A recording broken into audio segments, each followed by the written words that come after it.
One thing that I always mention in my tutorials is that you should add your music in your video editing software rather than straight from programs like Scribe or Videomaker FX.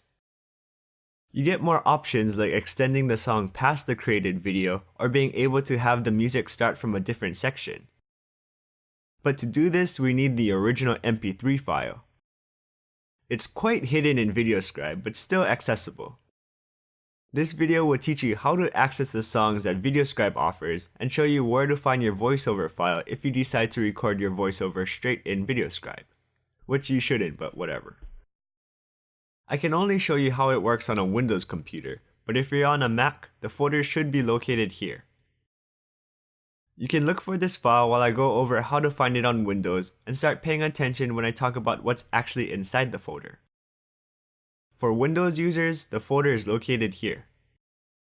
However, there are a couple of things we have to check first. If you don't know what your username is, hold the Windows key on your keyboard, which is between Ctrl and Alt on the left-hand side of your keyboard, and press the R key. Then type in CMD and press OK. Alternatively, you could search for CMD or a command prompt in the Windows search area. This screen alone will probably show you your username, but you can also type in echo username and hit enter to make sure. The Scribe folder is actually hidden, so we have to make sure that you can actually see it when we navigate to it. Open any folder in Windows Explorer and click on Organize, Folder and Search options.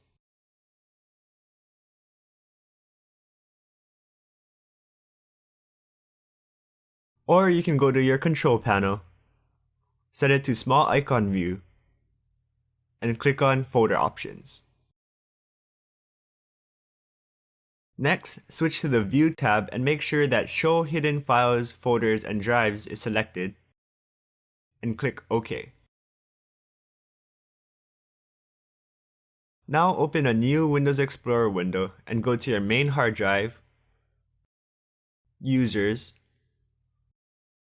your username, app data, roaming,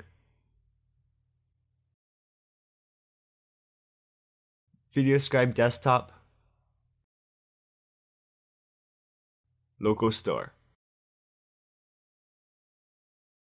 Mac users should be listening again because the file structure should be the same for both versions of the program.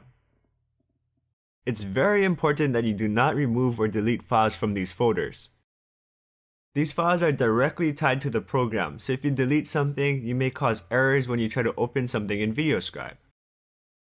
Always make a separate copy of whatever you want to pull from these folders by using the keyboard shortcut Ctrl-C to copy the file, and pasting it with Ctrl-V in a different location like your desktop or documents folder. If you open the library and the caches folder, you actually have access to the different SVGs that are built into Scribe. So if you wanted to make changes to an image you saw in there, you can make a copy of the file and edit the copy in Inkscape or Illustrator. This video is about music and voiceovers, so let's go back to the local store folder and open the documents folder.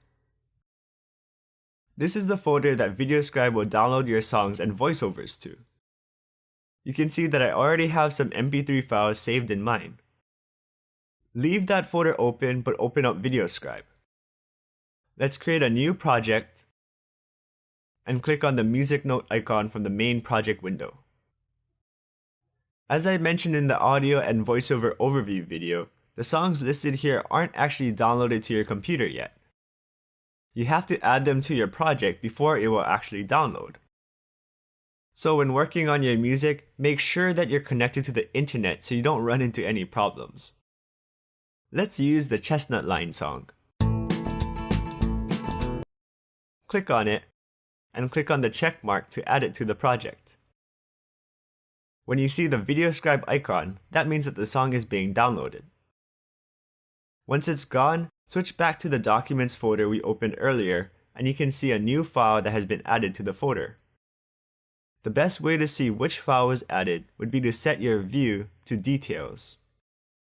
You can do this by right-clicking somewhere in the folder and selecting View, Details, or by changing it with the View icon at the top. Now let's sort it by date modified. Right-click somewhere in the folder and go to Sort by More.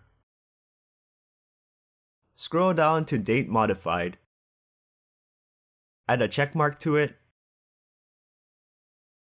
and click OK.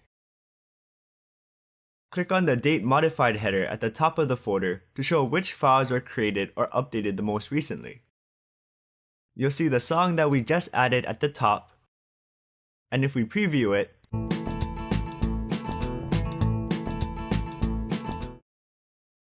we know right away that this is the track that we were looking for. So use Ctrl-C on your keyboard to copy it, open a different folder to save the file to, and paste it with Ctrl-V.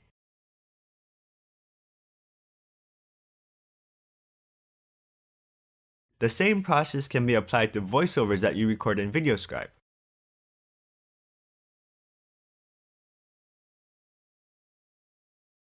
Record your voiceover first,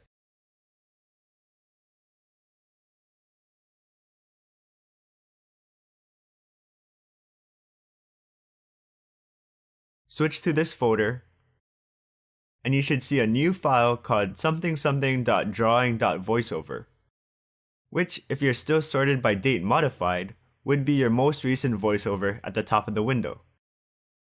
And that's pretty much it. You can now import the song or voiceover directly in your video editing program like Camtasia or Movie Maker. You can change its volume, where it starts in your video, and add any fades. You can also import your voiceover into Audacity, although you should have just recorded in Audacity in the first place, and remove background noise, cut out mistakes, and make it sound more consistent. If you haven't already, I highly suggest you go through the tutorials for the free audio editing software called Audacity.